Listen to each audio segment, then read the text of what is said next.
Hello, everyone, and welcome to the Thinking Reimagined live podcast recording brought to you on the stable of Live Abundantly. I am Nifemi Oguntoye. Thank you so much for joining us. Well, it's the 12th of August, and attention is again turned globally to celebrate and indeed mainstream young people's voices, their actions and initiatives as the world marks International Youth Day. Happy International Youth Day, everyone joining us live on Facebook.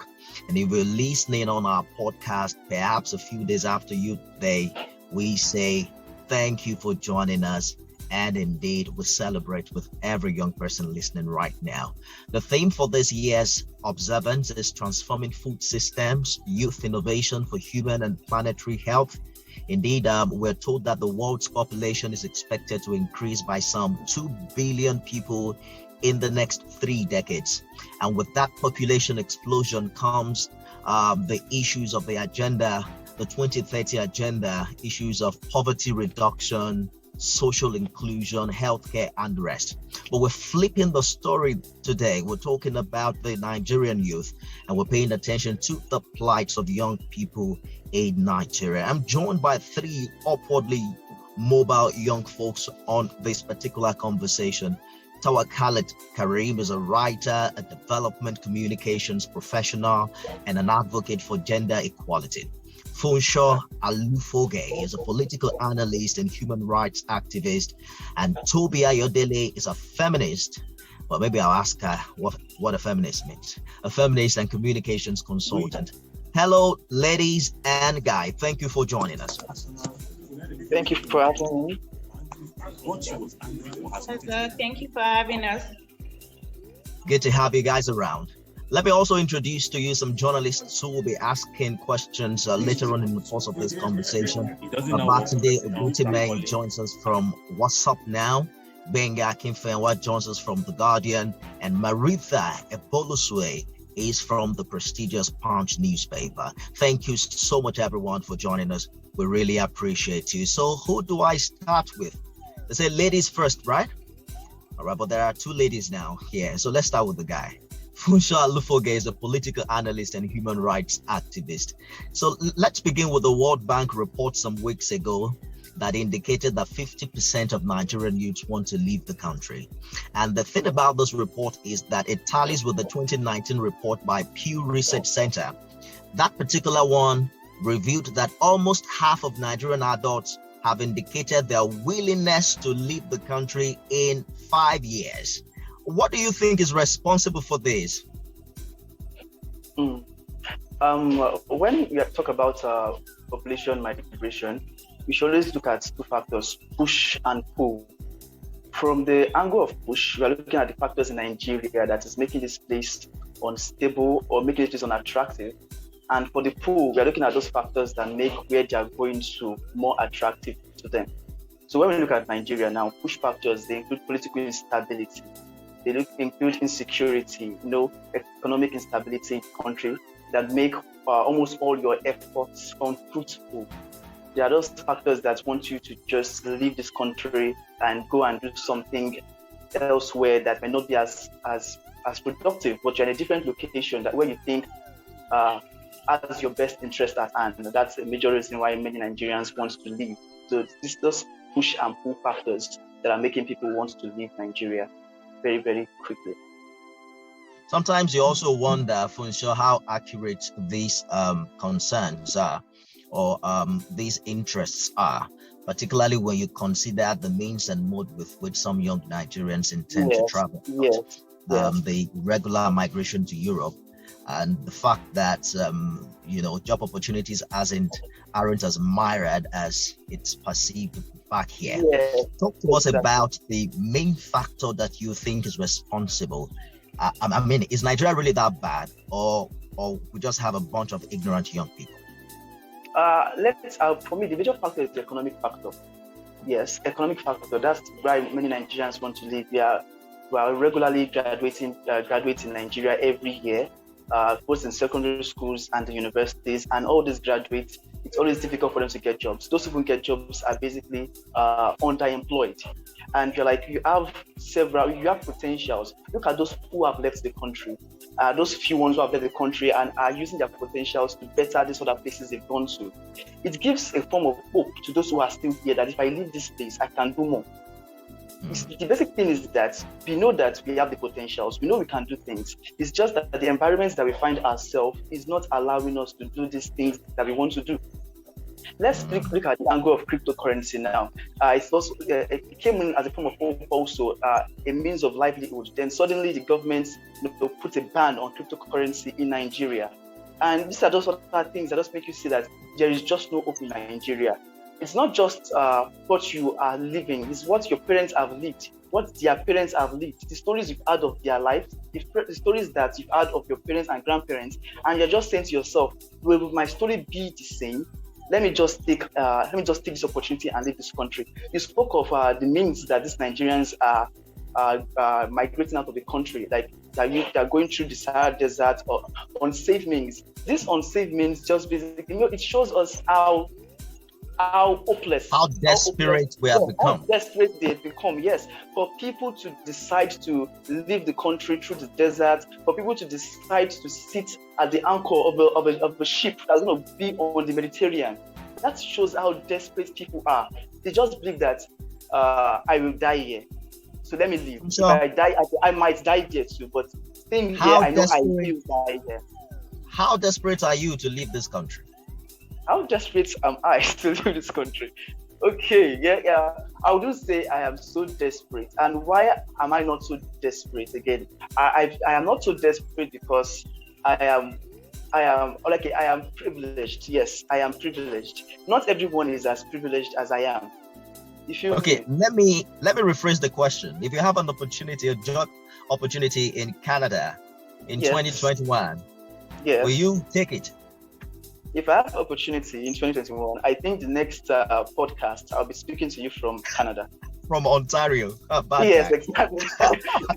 All right. Let's bring Oluwatobi in on this conversation. Good to see you, Oluwatobi. I like the way you look. No makeups. I mean, it's very daring to have someone appear without makeup this day. Maybe that's why you're a feminist, but we'll get down to that. So in the course of this conversation, they say that in 2018, the government of Canada recorded that Nigeria falls behind only China with the number of persons who received invitations to apply for Canadian Express entry. I spoke earlier with Funsho, who mentioned the issue of unemployment and underemployment, the economic reasons for perhaps the reason behind this intent to migrate. What do you think is perhaps the most challenging problem for a Nigerian youth that seems to have inspired this desire to leave Nigeria? All right, thank you very much, Nifemi. I think for us as Nigerian youths and for people that are actively looking for opportunities to migrate is because one of the things they go out for, look out for, is they go for greener pasture. I mean, when you ask them, why are you leaving? People are literally giving up their family, their lives, what they've built over time in Nigeria just to start afresh in another country.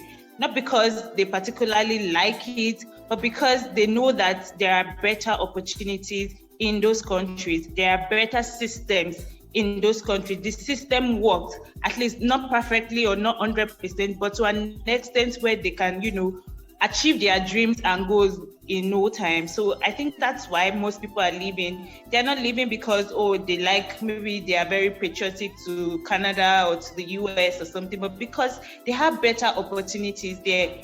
There are better opportunities, and looking at the reality of Nigeria, especially after the COVID-19, we can see that it is now worsening. The economy is worsening. The amount you're earning has not even increased. The minimum wage that has been increased, not in all states, doesn't even equate to what it's supposed to anymore because of the dollar rate and the exchange rate and all of that. So what people are getting for low amounts before is now being gotten at the same quantity with higher price. So there's no, the naira, the economy, the opportunities that we see, that we want to see, that even as young people that we dream to see, that we hope to see growing up and saying, oh, this is where I want to work, or this is what I want to do when I grow up. You grow up and you see the reality of Nigeria, and you see the brokenness, the system, the corruption, everything doesn't just go right in Nigeria, right? So we can't just say, oh, we have opportunities out there, and because we want to be patriotic and we just stay back. I don't think that's how it works, and I don't think that's what people that actively migrate, I don't think that's what they think about. Yeah. So, like Funsho, are you one of the 50% Nigerian youth who are willing to? I'm sure we'll both be there talking about the next podcast from there if I have the opportunity. All right. So let me read a message to you. So Dr. Amma just sent me a message. She says that you cannot make comments about a woman with makeup. Maybe that is why you're a feminist. She says that's a microaggressive. Well, my intention was that I like to comment on that privately. That it doesn't have anything to do with my stand as a feminist. So it doesn't make me less or more of a woman whether I'm with makeup or not. So I was going to comment that privately, but thank God someone made a comment on that. It's unfortunate that majority of the comments, in this regard, my reaction was that I love the way I like to see a woman without makeup. I have 2 girls, and I'm an advocate of, I just want them to look as natural as they are. So it's just unfortunate that perhaps we are in a society where, it sounds like it's microaggressive, but on the contrary, I'm on your side, and I just love your style. That's what I meant. So I apologize if that offended you in any way. For sure, we're told now that Nigeria is the poverty capital of the world, with some 83 million of its citizens living in poverty. But at the same time, there are also myriad opportunities in this country.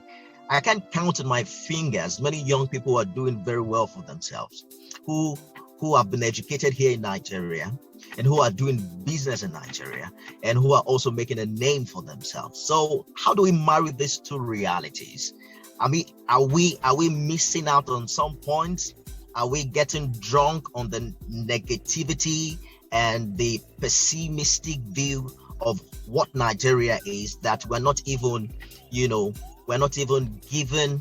giving ourselves the privilege and the opportunity to cash in on this huge opportunity before us?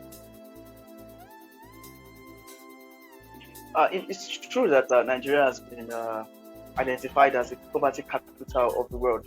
However, I don't know the indices they used to come up with that rating. However, they're looking from what you said, that we still in this same country, we have many young people who are doing well for themselves. It's true, yeah, we have young people who are doing well for themselves. But as I said earlier, we cannot compare maybe a few young people who are doing well for themselves to another set of people who don't even have opportunities to try. Someone once told me that poverty is not the absence of money, but the absence of opportunities. We have over 5 million Almajiris roaming Nigeria. What opportunities do these young people have? So even if a few young Nigerians are doing well for themselves, they are catching into some opportunities, probably using their social media or digital means. These young people, they are doing these things because they had access to opportunities. Some people don't have access to opportunities at all. They don't have access to opportunity. Like these Almaji people I'm speaking of, what access to opportunity do they have, and what are we doing about this? That is something we should look at how to empower those ones who do not have opportunities. Toby, I'm back to you. Recall what transpired in 2020. Perhaps the biggest protest that we've seen, on a national level, particularly seeing how it turned out. They called it the NSAS protest. And we saw what we have now come to know as the Sorosoke generation speak up and speak loud. don't remain oppressed. You have a right to this, you have a right to that, and you can rise and demand. Unfortunately, if you compare that with the turnout of young people during the local government election in Lagos, you begin to doubt whether the young people who stepped out in 2020 really do understand how to make real changes in a nation or a country that has a constitution. I mean, so there was a local government election where young people had the privilege to decide who is going to lead them at the grassroots. But then we're talking about voter apathy. How do you marry these two realities? All right, thank you very much, Nifemi. So I participated in the NSAS protest in 2020, and that was one of the highlights of 2020 for me, because at that moment it was like an awakening for us as Nigerian youth. You know, it was a moment where we could all come together in one voice and demand action. We were speaking truth to power. We were calling out government stakeholders. We were demanding justice for those that have been abused, killed, and arrested wrongly. So it was a moment where we were thinking, okay, maybe there was still something that could happen. I mean, look at how, because of how we came together online and offline, see what we achieved, you know, in responding to young people that were arrested on the protest ground, young people that needed food, young people that needed drinks. I mean, people were donating, and it was really massive collaboration. And then the election happened, and I think what discouraged us was the aftermath of the NSAS, the October 10 event, October 20 event, the mass shooting at Lekki toll gates, the mass shooting at Alausa, and other states that people were just arrested wrongfully. And also, if I must say, the response from the president, from the government, and from other state actors was not encouraging for us as young people. So I personally, for me, I remember when I listened to President Buhari's speech, after the October 20th event, and I was just really tired. Like, I was like, what is going on? Is this a speech? What is going on? I was just really tired. So I think that was what discouraged most of us as young people to keep pushing. And I mean, there was a setback. And then during the election also, I mean, most people were still saying they didn't have their voter's card. I could not get my voter's card because when I registered the last time, they wrote my name wrongly. And since then, I've been trying to correct that. So I didn't vote. I didn't go out to vote. And then you mentioned the Constitution again. I mean, do we have time to start talking about our Constitution? Because we know that democracy is not even being practiced in Nigeria. Our Constitution is still flawed. I know they are reviewing the Constitution right now. It doesn't reflect even us as women. Women are not being reflected in the Constitution. Our needs and common, it's just like we are running a lawless or a country with impunity and corruption. So I must say that when we say, oh, young people are not coming up for election, we really need to look at the past elections and the system we are running. Is the system encouraging us to come out for election? Do we know that to come out to cast our votes? If we know that our votes are going to be counted, and if we know that our votes will matter, because we see the reality of votes, we see what politicians do online and offline. After during the lockdown, during the protest, we were seeing warehouses that were being looted, and we saw packages that were just kept in the warehouses, packages that were meant for palliatives, for reliefs, for people in communities that were just stuck there. A politician, a woman also used it as a birthday souvenir. So what are we really saying? Is there a democracy for the people and by the people? Are we being represented? So if we go to the election ground and we go cast our votes, are we casting our votes for a system that will work or for a system that will ruin us? Rather than casting my votes for a system that will ruin me, I will carry my papers and go out to a system that will treat me well, even if I'm not a citizen. So I think we really need to look back and reflect on what exactly is going on, the root causes of all of these issues. If you are saying young people are not going out to vote, it's not because they don't want to vote or because they don't have the desire to vote. I would like to vote. I would like to have I was watching the US politics last year and the election, and I was just amazed at how democracy was working. Everything was working. People were going out, encouraging other people to go out and vote and register anywhere. We're talking about doing electronic voting, and I don't know the state that one went, but I know that the discussion was just shut down at the National Assembly. So are we really moving forward in Nigeria when it comes to strengthening democracy? I understand your concern, Toby, but you agree also that beyond civil unrest, all of these things that you have highlighted cannot change except people actively participate in the process. I can tell you for free that elections are easier to manipulate when there is voter apathy, when people don't turn up. If people turn up in their numbers and people speak with the ballot, it will be very difficult to manipulate the outcome of such elections. So I am concerned, particularly as a young person, seeing thousands of people turn out. The next election coming up, that we get our voters card ready, and then we come out en masse to vote. I think that's one of the things where in the social space, in the civic space, young people have been encouraged, even especially during the NSAS protest. Young people have been encouraged to get their voters card, especially now that registration is going on. They've been encouraged to get their voters card so that during elections, we know that we are coming out en masse, and hopefully our votes are counted and matters. All right, let's hear Tawa. Tawa, you've been missing in action. Can you hear me now? I can. I'm so sorry. I had no idea. I was actually wondering why is it taking us so long to start today, not knowing that it was a sound issue from my side, but it's all sorted now, so I can hear you properly. Oh, beautiful. So we have gisted a lot. So, we've talked about the fact that 50% of Nigerian youth are interested in checking out of this country, according to a particular World Bank report. And I've asked everyone, the other two people on this panel, if they're willing, if they have a chance, to migrate to Canada. You know what they told me? They said, well, the next episode of this podcast, they'll be talking to me from Ontario. So let's begin with you about that. What are your thoughts about that, Tawa? So, if you talk to anybody that knows me, they'll tell you that Tawakalit is a die-hard, let's stay in Nigeria and fix Nigeria. But I'm not going to lie to you that my opinion in 2021, that my conviction about that in 2021 is as strong as it was in 2015, for example.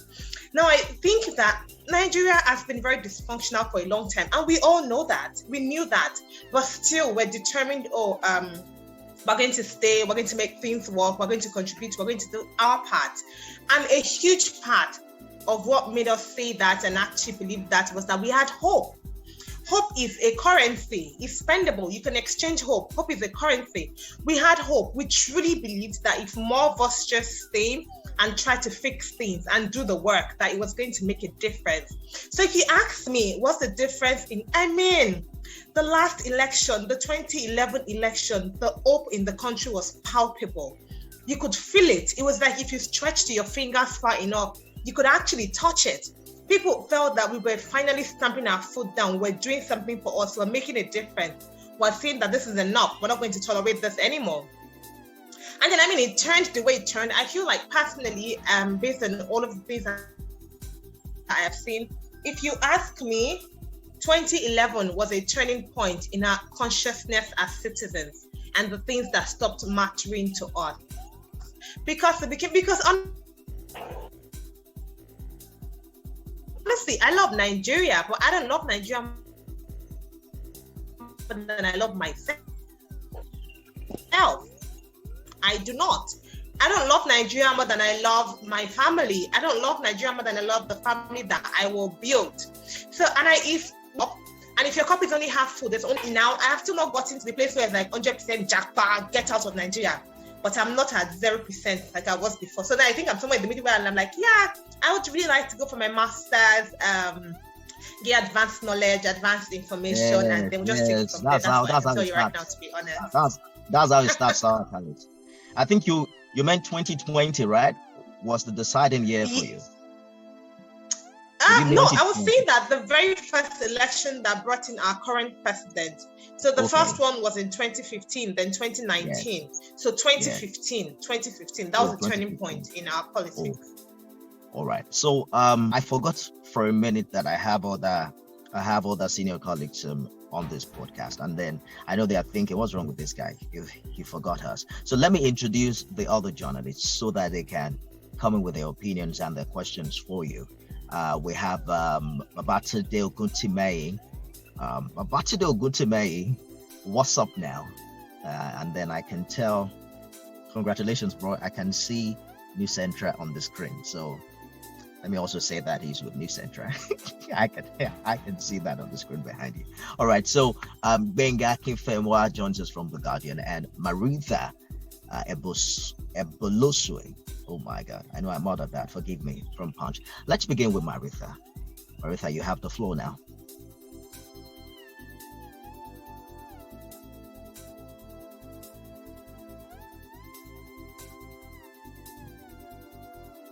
So if Maritha isn't there, let's hear from Babatunde.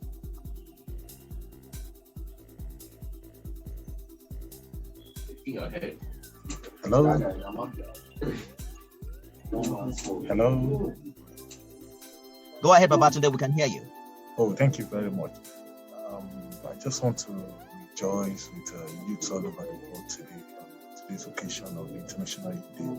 You know, it's a day that is set aside to celebrate young people all over the world, celebrate what they stand for, what they serve to achieve, and to put them champion to the community and the world at large.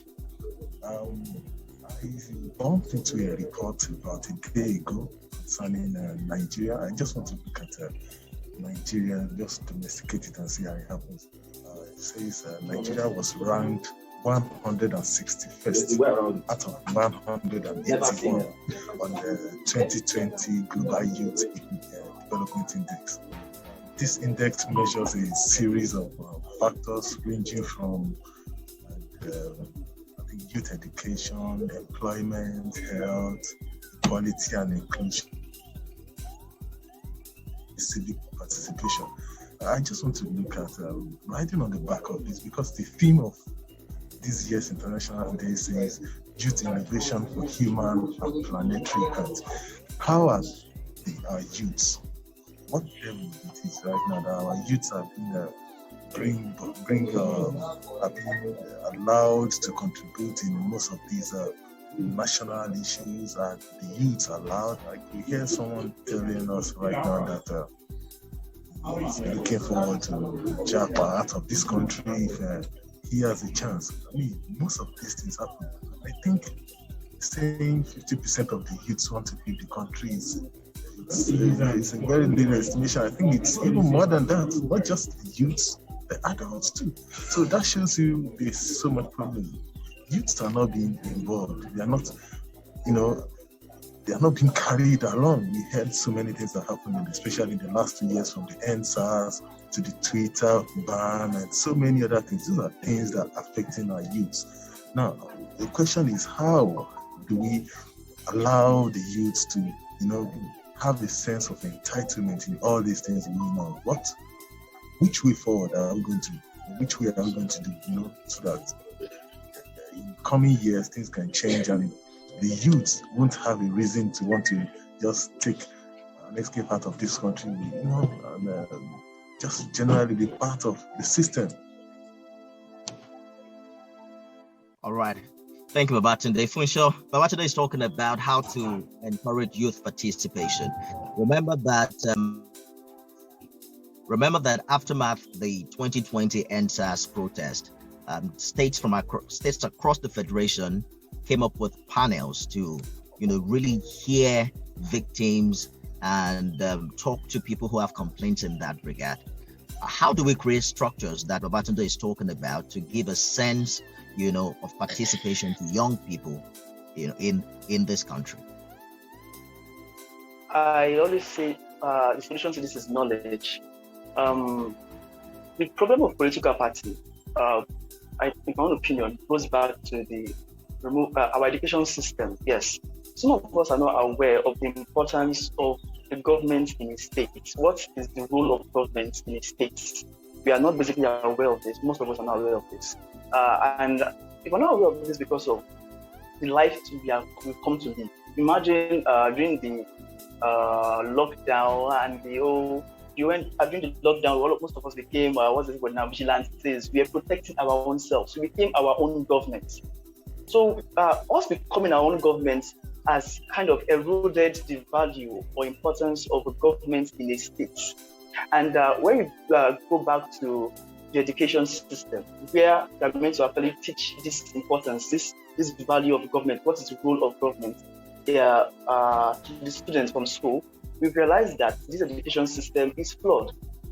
Flawed in the sense that history is not being taught in schools. Even the government that is being taught, it's not as what's the word now?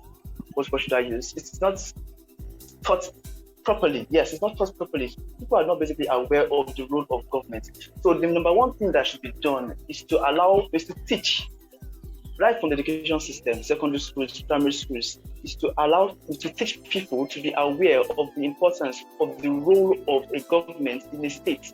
Speaking of the state institutions, once people are aware of the roles that these institutions hold, then they become more important to them. They know why these things are existing and what they have to do for these things to keep existing.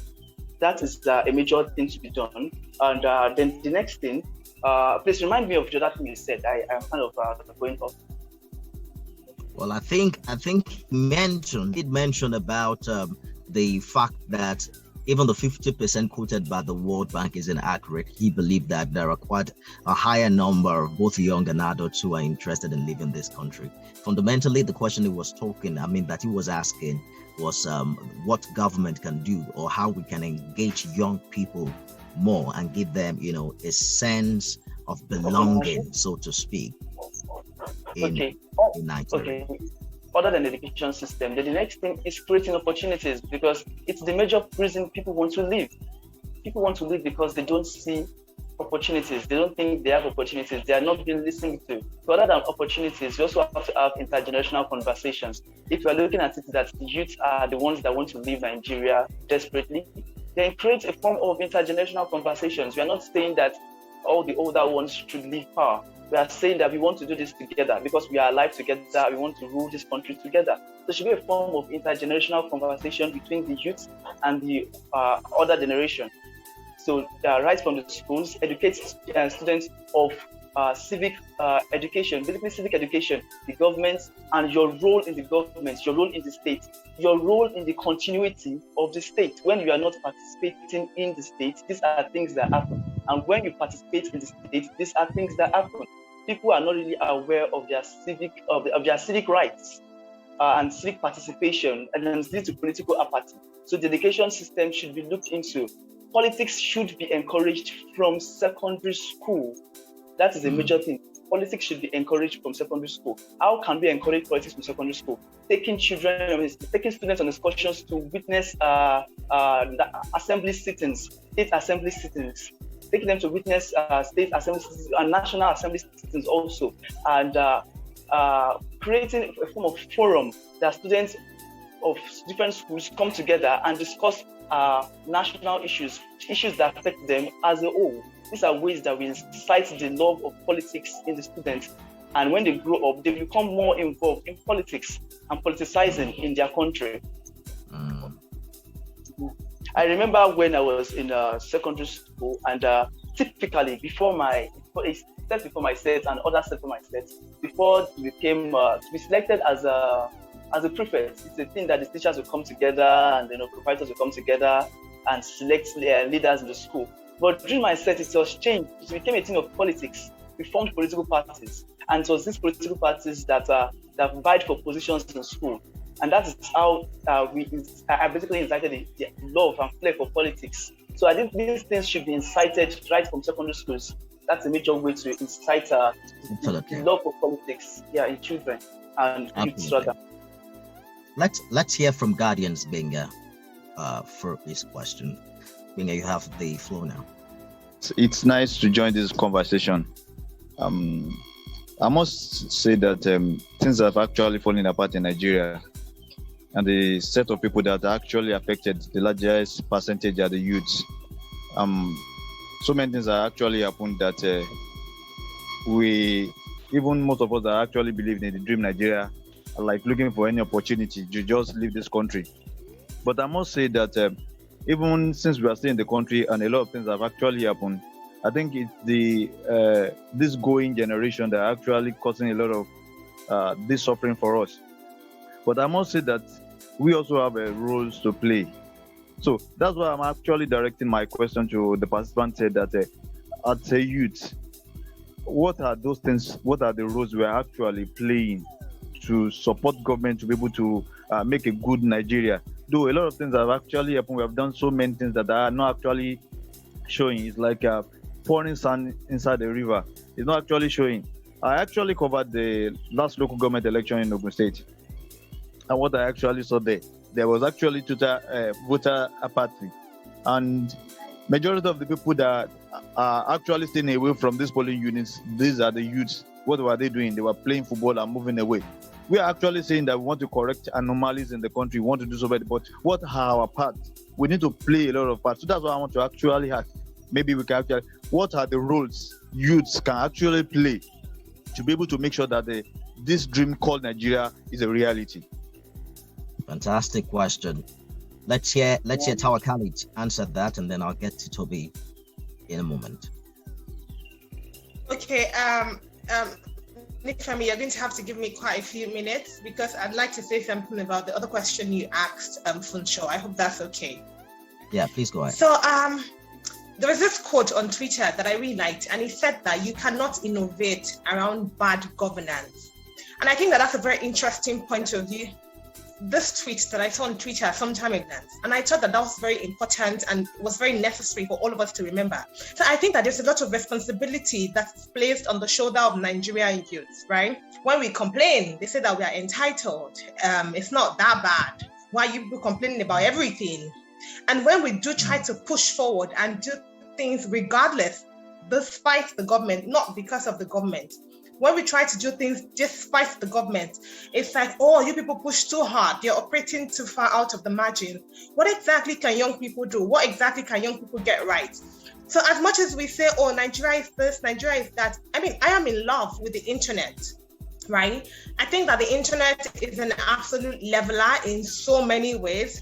You can literally be in this country and be working for an organization in San Francisco, in Singapore, in Russia, you're earning in that currency or even in your currency. But so young people are leveraging digital platforms a lot. There is Fiverr, there is Upwork, there is Freelancer, there is all of these platforms that young people are constantly leveraging, doing their own part through that to reduce the unemployment rate in Nigeria. They're doing something good. And by the way, some of those young people, especially those ones who have built some sort of brand on these platforms, they grow to the extent whereby they can then employ other young people. They have so much work that they can pass it to other young people like them. So it's not strange to see one young person who works on Upwork having like a team of employees, maybe of 5. And depending on how much this person has grown, you can have their employees earning as much as even 100K per month from this one platform. This is incredible. This means that these are people who are earning outside of our market. So they are trying to drop down the rate of unemployment in the country. But what do young people get for this? You get police who hits you on the road to say, what is on your laptop? Where's your work ID card? You're like, I'm working remotely or I'm a freelancer. They don't recognize that. So they slap you, they push you in their van, you bring out your bank card, you transfer some money. These are young people who are literally trying. So when we say, what roles can young people play? These are young people who are literally playing roles, who are saying that, the unemployment situation in this country is abysmal.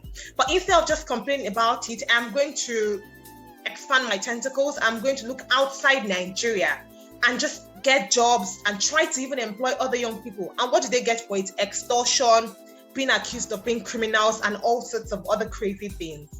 There are organizations, in short, some of the organizations that have some of the best work-life balance, culture, and pay reasonably fairly are organizations that are built by young people, organizations that do not completely depend on the Nigerian market. So you have platforms in Nigeria that are saying that we're going to give you an opportunity to invest in stocks in other countries, which is a way to earn wealth, right? You can be in Nigeria and invest in Amazon and Netflix and all of that. That's amazing. It means that young people can sort of like edge against our consistent currency devaluation. But what do we get for it? Government wakes up one day and thinks that, you people are trying to make money outside the system. Slam! You are hereby banned from doing this. It's really frustrating. So when young people, because I personally think that young people are doing a lot. We're not perfect, right? Still growing, and sometimes we were hot-headed and we make mistakes. I'm not denying all of that, but I think that especially when it comes to growing, a lot of young people are really hungry and just really trying to do everything that they can to just possibly grow even outside the system. But there's only so much that you can do when you're operating outside the system, because the system in Nigeria is literally forced to force you back into a circle, into a box that then limits you and the work that you can do. So let me quickly button Tawakalit. Yes. Let me quickly button. You started by reading out a tweet, right? The fact that you cannot innovate around the bad governance. On a lighter note, at a certain extent that you can innovate outside the system. I'm wondering how you got a tweet. That means you are living in civil disobedience. So still be on Twitter. but I think what I am not. There is no written law that says this. No. So we're going to leave that conversation for another day. But thankfully, the Minister of Information said that an end is in sight to the Twitter ban. For me, I'm a very law-abiding Nigerian. I don't understand what you meant by Twitter. I don't even know if Twitter exists. But on a more serious note, Gbenga probably is more concerned about the active political participation of the average Nigerian. So you mentioned the fact that young people are doing well in business, but then you and I understand that business is limited by legislation and by the body language and position of government. So if majority of young people who are vocal in other industries are not also taken seriously their civil responsibility of participating at the polls, then we are going to come back next year and still have, this same challenge, don't you think? Okay, so let me say something, right? On the same Twitter, I'm not going to mention the name, but somebody was sharing his experience of a politician who was a man that was in his 30s, Harvard educated, completely exposed, studied outside this country, ran a private business before coming to join politics in Nigeria, ran a successful private business that employed people, and then came to join politics in Nigeria and sort of like fell into the dysfunction that we're currently experiencing. So when I say you can't innovate outside the system, it's not just in business, it's also in politics. There is only so much you can do in a system that is literally designed to ensure that you don't do those things. So I'm not saying that it's impossible. I'm saying that it's going to take quite a while. I feel like something I can say that I have no illusions about how long it's going to require for us to get back on track. It's going to take a while, and it's going to take more than young people. So young people get into politics. I don't think that is a panacea the way that we sometimes say it. I think it's a good step because Nigerian policies affect young people. So it only makes sense that our opinions, our suggestions, and our expertise are brought on the table. But it's not a complete solution because the very system that those young politicians are supposed to operate in is dysfunctional. So we need to actually dismember that entire system and rebuild it in a way that means that when people go in, they can actually do their work. Not that they're left with two choices. Try to do your work and get harmed, or just lay low and get out, which is what I feel like the two most obvious choices to most politicians are right now. All right, so problem not finished. There's no way we can complete this conversation. But I'm going to call on Maritha. Maritha is with the Punch newspaper to ask perhaps the last question on this one. Welcome back, Maritha. You have the floor now. Thank you very much. So I was going to ask regarding the migration of Nigerians. outside the country. Yes, of course, I'm a young person myself, and most of my friends are moving out, and some have already moved out. So, apart from the economic factors, because I think Kenny mentioned some economic factors and the fact that potentials are not being realized. So, basically, I don't think it's only about the economic factors. Most people are actually scared for their lives. Currently the security situation in the country has worsened. People are being kidnapped. People can't go to their PPAs to save. People, NYC graduates that have been posted can't go. A lot. Kidnappings, ritual killings, unknown gunmen, they're on the rise. So people just feel, well, I've been managing, I've been hustling, and now they want to take my life. I guess I have no option than to run away. That's what some young people actually think, because I think these days a lot of people are making money in Nigeria. Yes, they're making money. It's not just about the economic factors. A lot of youths are selling online, opening their businesses, raising funds, and just delving into innovations around the world. So what do you think can be done to address some of these security challenges that we're having? Because it's really affecting our economy. When you have foreign investors and people scared to come into the country because they feel their businesses will be jeopardized in the long run. And it's affecting the economy and it's affecting the mindset of the young ones. So what do you think can be done regarding that aspect? All right, let's hear Oluwatobi out on this one. All right. Thank you very much. I was going to respond to Gbenga's question also before I respond to the last question. I'm just going to quickly say, because you mentioned the Nigerian dream, and I'm here wondering, what exactly is the Nigerian dream? Do we even have a dream anymore The in Nigerian dream, Nigeria? as we speak, I have an idea, Oluwatobi, is to leave Nigeria. Go ahead. Exactly. The present Nigerian dream right now is to just leave Nigeria and be tweeting, God will help Nigeria from another country. So, because when we look at the system, Tawakalit was saying it, the system does not favor young people anymore. The system has literally failed young people. There is no democracy. We can't even say, we need to strengthen democracy in a way, but there's not even democracy to strengthen. Yeah. I'm glad that Marita mentioned that it's not just economy. And let me tell you, if you think young people are making money, when they convert it and they start spending, young people are literally not just doing one job anymore.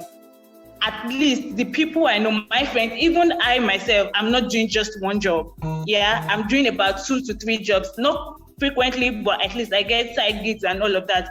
And all of my friends are actively doing the same thing. And all of us earning, we are still not living comfortably as young people within the age bracket of, say, 24 to 30.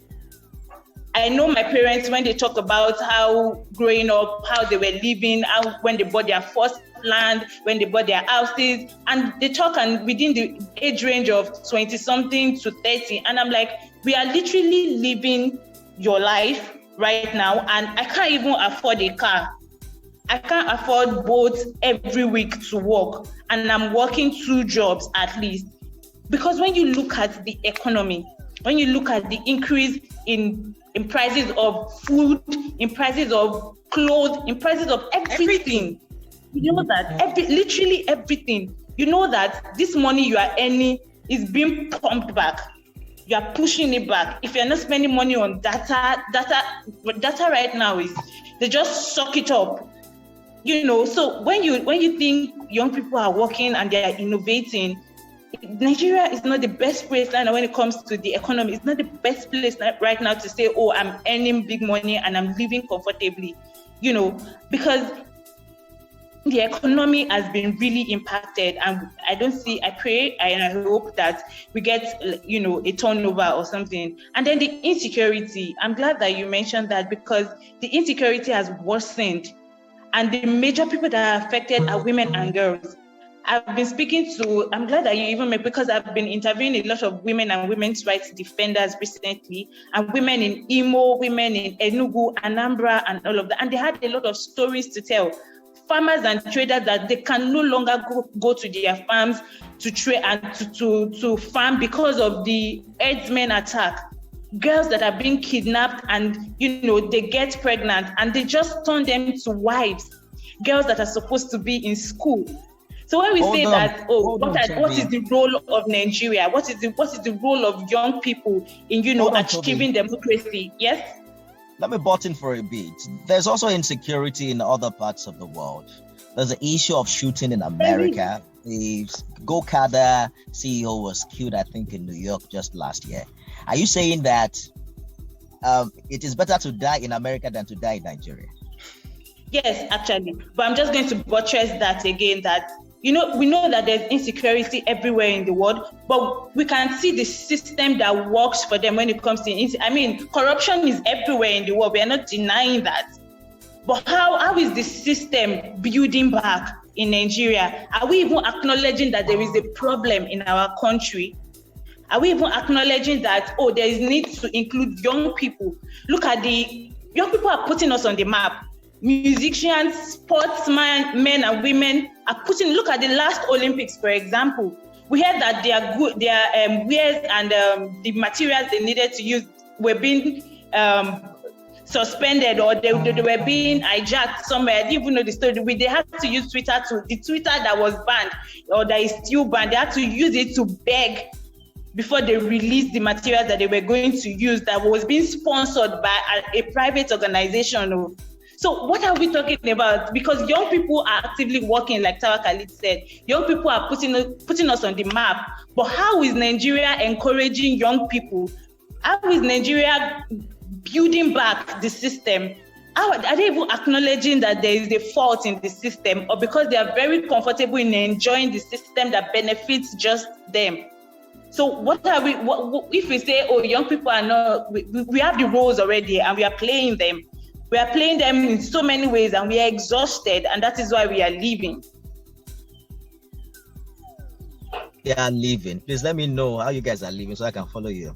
Tawakalit, I see that you have raised your hand. Please go ahead with your contribution. Yes. So you asked about the security concern, and what we thought that the government could do better. So I think that's a very good question, right? And the kidnappers, the rapists, the unknown gunmen, nobody is really unknown, right? So I think that the very first place that we should start from is community involvement. So this is not just about young people. This is young and old people, because everybody comes from somewhere. So those people kidnapping, pillaging, raping, thieving, doing all of that, they didn't fall from heaven. They came from somewhere. And a lot of people, especially terrorizing small communities, are either from those communities or communities that are close to those communities. They are not strangers and they are not unknown, which is why it always irks me when I read the news and I'm like, so number of people killed in so number of community, and then the trail just goes cold. Why? Does the police even go there and talk to the people in this not talk about them? No, you talk to the media and you say, we are aware that there was an attack in Kafancha community and 85 people were killed. I get very angry the way they call those numbers. Like, those are people's mothers, fathers, daughters, sons, friends, human beings. But you just reduce them to numbers. And then we say, oh my God, that's terrible.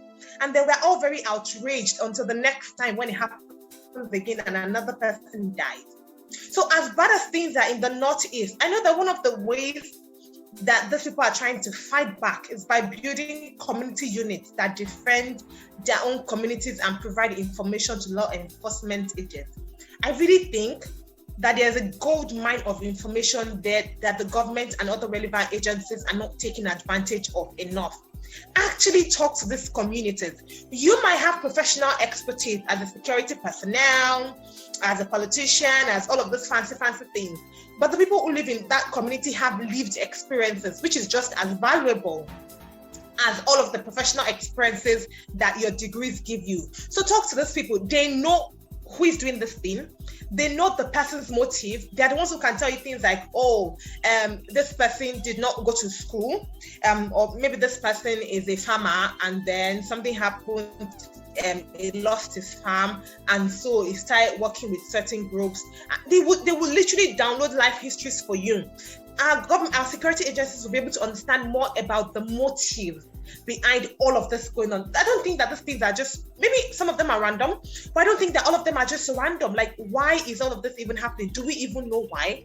And I don't think that we can know why if we don't actually speak to the human beings who live in these communities, who have, it's just like when you go for advocacy visits in local communities, you literally have to talk to the chief before you can talk to the communities. And if you try to talk to them by yourself and you see that they're very reluctant, if you talk to the chief and the chief tells them that, oh, these people are my guests, I want you to share information to them, you will see a clear difference in the way that members of the community engage with you when you were talking to them as an individual and when you were talking to them as a person that has been approved by their symbol of authority. So I think that we really need to go back to the roots, the people who are in power, the stakeholders. What are their own motives and how can we key into local knowledge? All right. Tawakalit, thank you so much. We have to go now, and I just want to hear a brief comment from everyone, but particularly I'm concerned about what you think the Nigerian youth can do irrespective of the position of government. So I have interacted recently. I was speaking with a medical doctor over the phone, and the guy could not even express himself well in English, and I was shocked. So I told a friend, I said, how can somebody be a medical doctor in Nigeria and who cannot even speak good English? So I'm wondering, I can't even trust you with my body. I don't think that is government's fault. I think that irrespective of whether you went to a good school or not, there's a place of personal responsibility. The government is not responsible for the types of the hush puppies of this world who continually will give Nigeria a bad name outside this country. Do I have anybody on this platform who thinks that irrespective of how bad government is, irrespective of how terrible security is in this country, that young people do have a responsibility and they can still do something for themselves? Is there a way we can lead from bottom up and decide for ourselves the kind of country or the kind of quality of life that we truly deserve to live and leave it in this country? I'm going to begin with Olufunsho. Just 1 minute round, everyone, and then we'll end this podcast. Nifemi, that's a very, very tough one. Very, very tough one. As I said earlier, speaking about opportunities, yes, there are opportunities in Nigeria and young people are taking advantage of these opportunities. But then it's just a few of these young people that have these opportunities. And is that in Nigeria we are speaking of? But talk about human capital development. We have a lot of people that don't have these opportunities. What do we do about them? So yes, young people in Nigeria should self-develop. Like Tawakalit has spoken of people, young Nigerians who are making active use of the internet to create opportunities for themselves, employ other Nigerians who are trying to balance the scale of development in Nigeria and reduce the level of unemployment in the country. But these are just few young people. Few young people have access to education. A lot of young Nigerians, women in Northeast Nigeria, don't even have access to education. What are we going to do about these people? How can these people develop themselves? What are we going to do about these people? So I think that yes, Nigerians can actually work hard to develop themselves, yes, but still the government has a major role to play. The government has a major role to play to improve development in the country and make things better for young people in Nigeria. Imagine I'm coming to you, Toby. You recall the guy by the name, I think it's Ezra Olubi, and there's another guy, Shola Akinlade. So Paystack just some months ago acquired their global fintech giant for some 76 billion naira. How did they do it? They are also Nigerians like us. I mean, I was reading up on one of them. The guy's cool here in Nigeria. Is there a possibility that we keep looking at the odds, keep looking at negativity, and then we don't see light at all? Sorry, well, let me just cut in, Stanifemi. Yes, please do, for sure. When you look at Ezra's background, you cannot compare Ezra's background to somebody living in Northeast Nigeria. Please, let's not do that. It's very, very unfair to these people. Very, very unfair. And comparing those people, expecting those people to be of the same level as Ezra is very, very unfair. Something has to be done for those people. It's very, very wrong when you see people who have opportunities and are striving and are making well for themselves, and people who have opportunities are not doing anything about it, and people who don't have these opportunities at all. There's a difference. Perhaps if the very few of us with the opportunity take full advantage of those opportunities, then we can reach out to those with zero opportunity. You are very right. Earlier, I was talking with a friend and I was telling him about a student, a person who is studying his PhD presently, a Nigerian studying his PhD presently, that cannot construct a single sentence in English language. Yes, and that's very terrible. Yes. So we have people like that, to be honest, yes. But we have people who have opportunities and are using them well, and people who don't have opportunities at all. And these are the people I'm speaking for. What's the plight of these young Nigerians? I agree with you. Let's hear Toby now. Yes, thank you. I'm with Funsho on this. When we say what's the plight of Nigerian youth, we need to acknowledge our privileges as individuals. We need to acknowledge that, and we need to, look at the ways that we can move ahead of that and help. Because when you look, I'm going to refer to the NSAS protest, you see the role that young people played, those with influence and money and those without influence and money. We all came together. I remember when I joined the protest on the street and we were walking and we were carrying placards, and guys and people in the community were just asking, what's going on? Some people didn't even know what we were talking about, what we were doing until the third day. And we're like, this is what is going on. We are protesting for this. And they joined. They joined. When you go to Eko Yaba market, you see guys, you see people that are being industrious and trying to make a living out of, nothing. They just go about their business, even up to bus drivers and conductors, up to women selling food on the street. Everybody is trying to do something, But how is the government helping? There was one time at K2 bus stop, I saw law enforcement people, and they were just destroying goods on the street. Why? Because they were selling on the street. That might not be the best place to sell.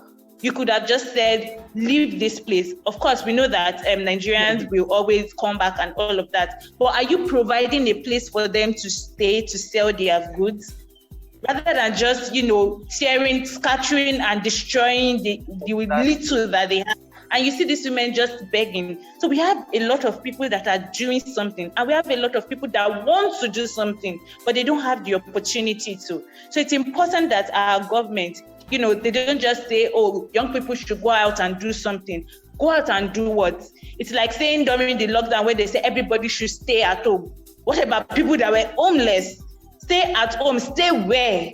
People were still on the street because they had no home to go to. So we need to look at these realities, and we need to do something about it. The government needs to do something about it at all levels. Absolutely. Tawakalit, your 60 seconds start now. So I'm just going to say that young people are doing enough already. We will do more. We can do more, but young people are already doing enough. That's number one. Number two, I want to say that we must divest from this idea of judging the general populace using a few outliers. How many pay stacks as Nigeria produced? We can't judge millions and millions of people with a few outliers who bust out of the system. There will always be outliers. But when we judge the general situation with outliers, we sort of reduce the struggle that majority have to go through. Our realities are not the same. Toby mentioned privileges. Those are very real things. You talked about the doctor who couldn't speak English. I think that's abysmal. But I also think that sometimes people are brilliant. Education and exposure are quite different things. Now, something that seems as simple as just having books to read when you're a child can be the difference between somebody who is articulate and somebody who is not. Now, yes, self-developing is everybody's responsibility, but there are literally graduates in this country. I just saw one on Twitter. The guy got a scholarship to study for his PhD in the US. He only saw that opportunity because he went to town to visit his friend, I think. Otherwise, he didn't have access to internet, and he was a graduate. He graduated from a federal university. But after school, after NYC, he went back to the village. He was a farmer. The only reason that he even knew that there was a scholarship opportunity like that he eventually got, was because he went to town during that period when the call for application was out to visit his friend.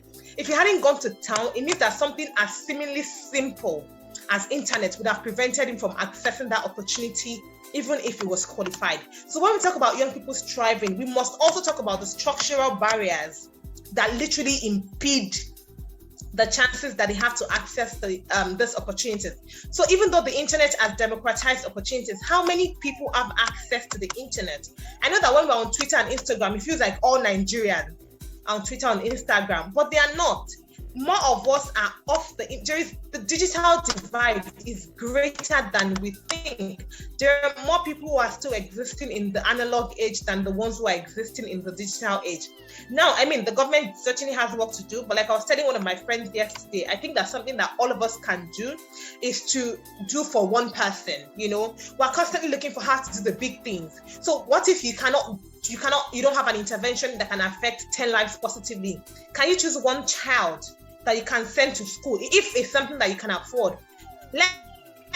Yes, government should do their work. We're not going to do their work for them. We don't have the structural support behind us. But can each one of us take one person that we take an interest in, that we very deliberately mentor and sponsor? Because by doing that, you don't just affect one person's life. It's a ripple effect. You're literally changing a generation. And maybe if we're so lucky, we can make some very important changes in Nigeria by doing what we all can in our very individual spaces, while still saying that it's government's job to drive structural institutional change.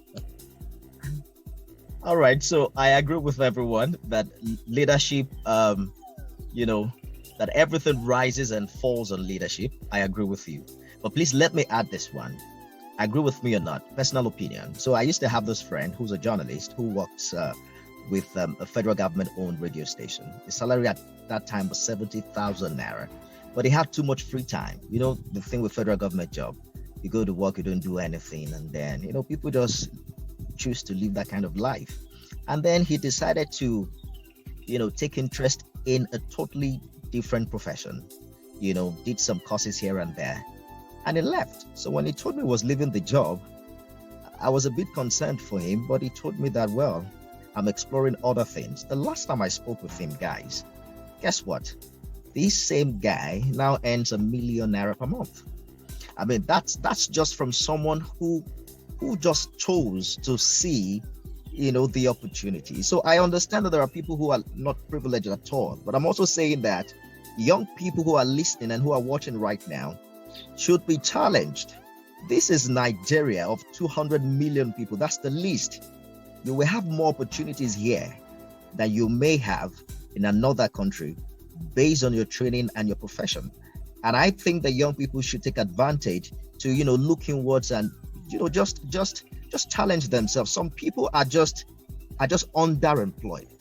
It's not as if they didn't go to school, but they haven't stretched themselves enough to acquire the skill, the present day skill that is required for them to move up the ladder and change their status financially. So I want to say a big thank you to everyone who has joined today. Tawakalit Kareem, Oluwatobi Ayodele. A big thank you to Olufunsho Alufoge. Glad to have you join us. We also have Babatunde, Maritha, and Gbenga, journalists who joined us earlier. A big thank you to Dr. Amma, who's been directing this podcast from the background. I know it's going to be very difficult for you not to even contribute and say a word, even though you have quite a number of things to say. But unfortunately, I think gradually now you are leaving the youth bracket. Anyways, you are in Nigeria where youth leaders in some political parties are between their 50s and 60s. So youth is a thing of the mind in this part of the world. Perhaps that is why we still don't have enough young people in government. Because as long as you are 50, 55, you are considered young, very young in this country. A big thank you to everyone who's watched or who's joined us live on Facebook. Don't forget that you can watch this again on our YouTube platform. It's Live Spaced Abundantly with an exclamation mark on YouTube. I am Nifemi Ogunto. A big thank you to everyone for joining us. See you again soon. Bye.